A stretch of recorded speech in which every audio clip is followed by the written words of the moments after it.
जानते हैं कि देश भर में लगभग 15 सीटें ऐसी हैं जहां मुस्लिम मतदाता 50% से अधिक हैं।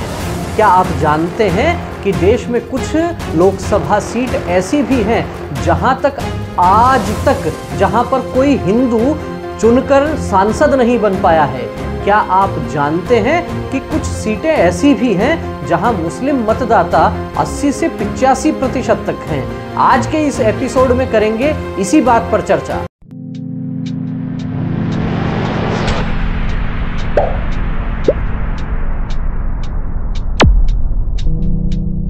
नमस्कार, मैं हूं विवेकानंद शर्मा और आप देख रहे हैं the Vivek views. The Vivek views के इस एपिसोड में मैं लेकर आया हूं आपके लिए एक जानकारी, एक ऐसी लोकसभा सीट की जो अपने आप में विशिष्ट है। जी हां, मैं बात कर रहा हूं असम प्रदेश की धुबरी लोकसभा सीट की। जी हां, धुबरी लोकसभा सीट, जहां पर आज तक कोई भी हिंदू या कहिए गैर मुस्लिम सांसद नहीं बन पाया है।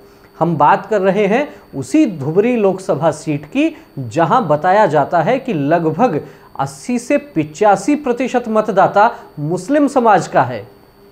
वही धुबरी सीट जिसके लिए ये कहा जा सकता है कि जहां अधिकांश समय तक सांसद केवल कांग्रेस पार्टी का रहा है। वही धुबरी सीट जहां पर 2014 और 2019 की मोदी लहर भी भाजपा को जिता नहीं पाई, और वही धुबरी सीट जिसके लिए भाजपा के नेता खुद ये कहते हैं कि हमें धुबरी जीतनी ही नहीं है। धुबरी लोकसभा सीट इन दिनों चर्चा में इसलिए भी है क्योंकि वहां मतदान होना है 7 मई को, और जैसा कि मैंने बताया कि लगभग 85% मतदाता मुस्लिम समाज के बताए जाते हैं, और वहां के विशेषज्ञ ऐसा कहते हैं कि वहां के मतदाता धर्म के आधार पर वोट देते हैं।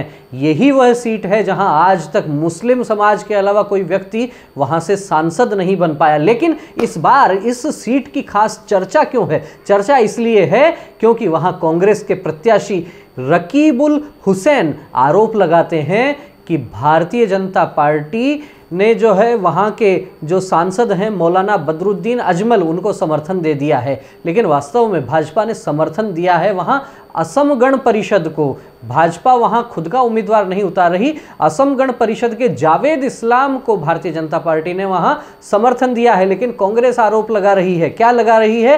कांग्रेस कह रही है कि जो बात सामान्यतः देश भर में कही जाती है असदुद्दीन ओवैसी के लिए, जिनको भाजपा की बी पार्टी कहा जाता है, यहाँ कहा जा रहा है असम में कि धुबरी लोकसभा सीट पर जो चुनाव लड़ रहे हैं मौलाना बदरुद्दीन अजमल और असम के जो मुख्यमंत्री हैं हेमंत बिस्वा शर्मा, दोनों की दोस्ती बताई जाती है। वहीं हेमंता बिस्वा शर्मा कहते हैं कि हमें धुबरी जीतनी ही नहीं है। जीतनी क्यों नहीं है?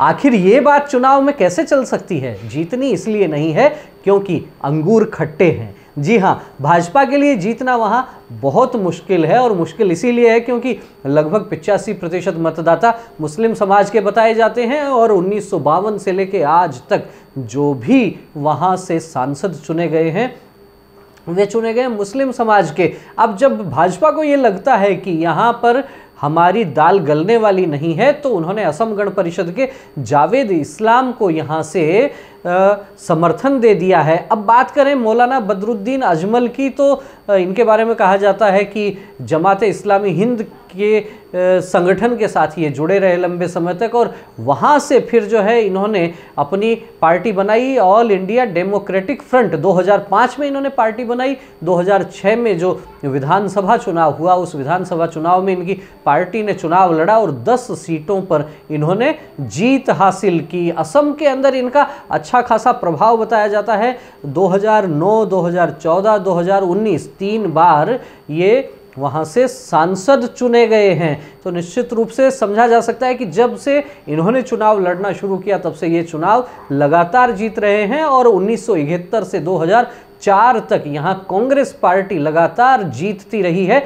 अब जब से मौलाना बदरुद्दीन अजमल असम की राजनीति में सक्रिय हुए हैं, तब से कांग्रेस की ये सीट छिनकर चली गई है ऑल इंडिया डेमोक्रेटिक फ्रंट की तरफ। और अक्सर देश में लोग कहते हैं कि असदुद्दीन ओवैसी जिस तरह की राजनीति करते हैं उसी तरह की राजनीति मौलाना बदरुद्दीन अजमल करते हैं। ये अलग बात है कि इनको उतनी पॉपुलैरिटी नहीं मिल पा रही है जितनी पॉपुलैरिटी ओवैसी को मिल चुकी है। बहरहाल कहा यह जा रहा है कि धुबरी में इस बार मुकाबला त्रिकोणीय हो गया है, क्योंकि एक तरफ वहां मौलाना बदरुद्दीन अजमल हैं और उनके सामने कांग्रेस पार्टी से हैं रकीबुल हुसैन, और साथ ही साथ असम गण परिषद के जावेद इस्लाम जो भारतीय जनता पार्टी का उनको समर्थन प्राप्त है। लेकिन तीनों जो प्रमुख उम्मीदवार हैं तीनों मुस्लिम समाज से हैं, और पहले जिस तरीके से कांग्रेस की जड़ें मजबूत थी उन कांग्रेस के मतदाताओं में सेंध लगाने का काम किया है AIUDF के मौलाना